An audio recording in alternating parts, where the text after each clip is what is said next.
নমস্কার বন্ধুরা, চ্যানেল হেমাশ্রীতে আপনাদের সকলকে স্বাগত।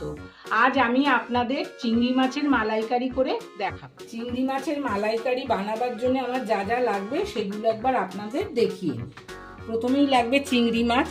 চিংড়ি মাছগুলো আমি ভালো করে ধুয়ে পরিষ্কার করে নোংরা ফেলে দিয়ে নুন মাখিয়ে নিয়েছি।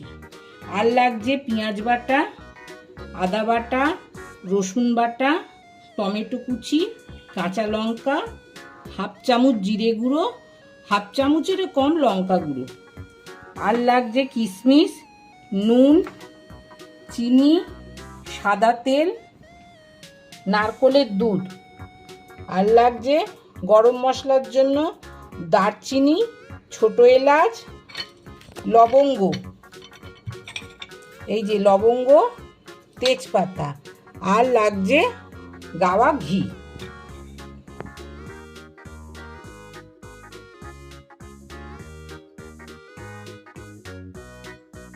প্রথমে গ্যাস জ্বালিয়ে কড়াটা বসিয়ে নিলাম। কড়া গরম হয়ে গেছে।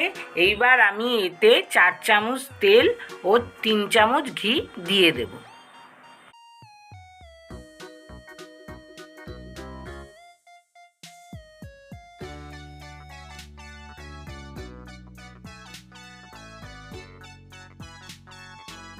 তেল আর ঘিটা ভালো করে মিশিয়ে নিয়ে এর মধ্যে চিংড়ি মাছগুলো দিয়ে দেব।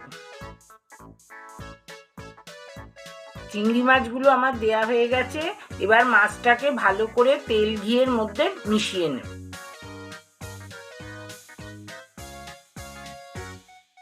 চিংড়ি মাছগুলো তেলের মধ্যে আমি ভালো করে নেড়ে নিচ্ছি।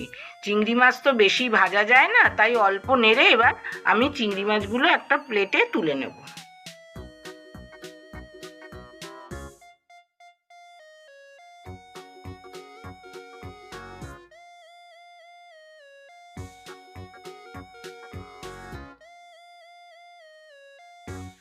মাছগুলো ভেজে তুলে নিলাম। তারপর ওই তেলে আরও 1 চামচ ঘি মিশিয়ে নিচ্ছি। তারপর তাতে ছোট এলাচ, দারচিনি, লবঙ্গ এইটা ফোড়ন দিয়ে আমি একটু নেড়ে নেব।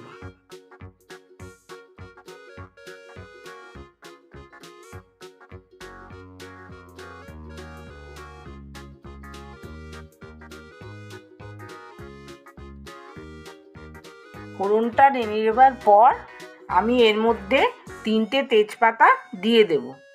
দিয়ে দেবার পর আমি এতে 3টে মিডিয়াম সাইজের পেঁয়াজ বাটা দেব। দিয়ে ভালো করে কষিয়ে নেব।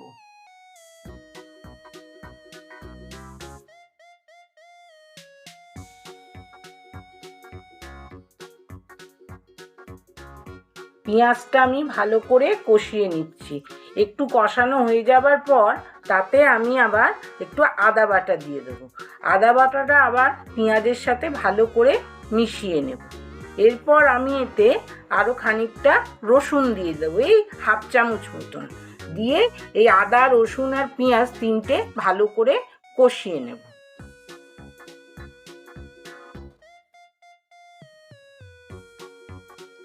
পেঁয়াজ, আদা, রসুনটা আমার ভালো করে কষানো হয়ে গেছে আর এগুলোর কাঁচা গন্ধও চলে গেছে। এবার আমি এর মধ্যে কুচনো টমেটোটা দিয়ে দিলাম। দিয়ে ভালো করে মশলাটার সঙ্গে মিশিয়ে নিচ্ছি। আর এর ওপর প্রথমে আমি নুনটা দেব, কারণ নুনটা দিলে টমেটোটা খুব তাড়াতাড়ি নরম হয়ে যাবে। এরপর আমি একে একে জিরে গুঁড়ো, লঙ্কা গুঁড়ো সব দেব। এই দেখুন টমেটোটা আমার নরম হয়ে গেছে। এইবার আমি একে একে জিরে গুঁড়োটা প্রথমে দিয়ে দেব, তারপর লঙ্কা গুঁড়ো দেব। জিরে গুঁড়োটা দিচ্ছি, দিয়ে এবার ভালো করে মশলাটার সাথে মিশিয়ে নিচ্ছি। মেশানো আমার হয়ে গেছে। এইবার আমি এর মধ্যে একটু লঙ্কা গুঁড়ো দেবো, ওই হাফ চামচ মতন। আর জিরে গুঁড়োটা এর থেকেও কম দেব।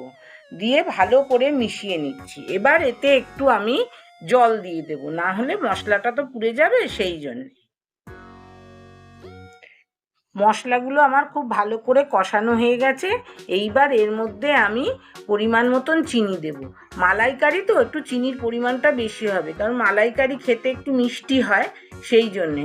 আর একটু যদি নুন লাগে সেটাও আর একটু সামান্য দেব।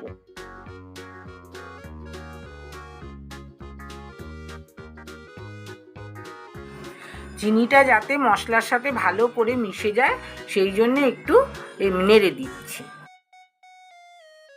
চিনিটা আমার ভালো করে মেশানো হয়ে গেল।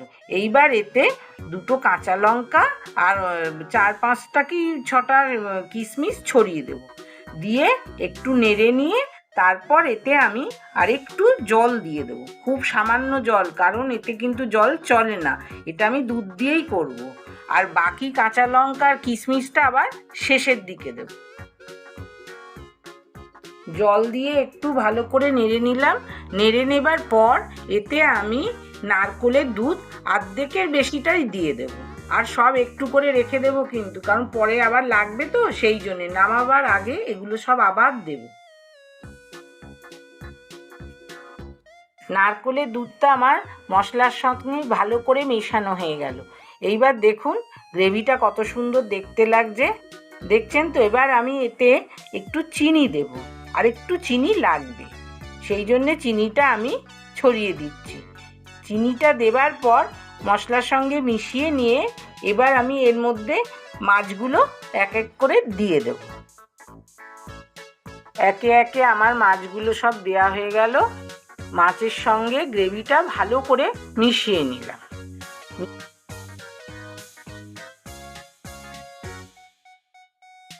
গ্রেভির সঙ্গে মাছগুলো ভালো করে মিশিয়ে নেবার পর এতে আমি কটা কিশমিশ যে বাকি ছিল সেগুলো সব ছড়িয়ে দিচ্ছি। আর যে বাকি নারকেলের দুধটা ছিল সেটাও আমি ঢেলে দিচ্ছি। আর যে কয়েকটা কাঁচা লঙ্কা ছিল ওপর থেকে ছড়িয়ে দিচ্ছি এখন। আর যে গরম মশলা গুঁড়োটা থাকবে সেটাও আমি নামাবার আগে মিশিয়ে দেব। মাছটা দেখুন আমার হয়ে এসছে, তাই ওপর থেকে আমি গরম মশলা গুঁড়োটা ছড়িয়ে দিচ্ছি। আর ছড়িয়ে দেবার পর এবার 2 মিনিটের জন্য নেড়ে নিয়ে ঢাকা দিয়ে দেব।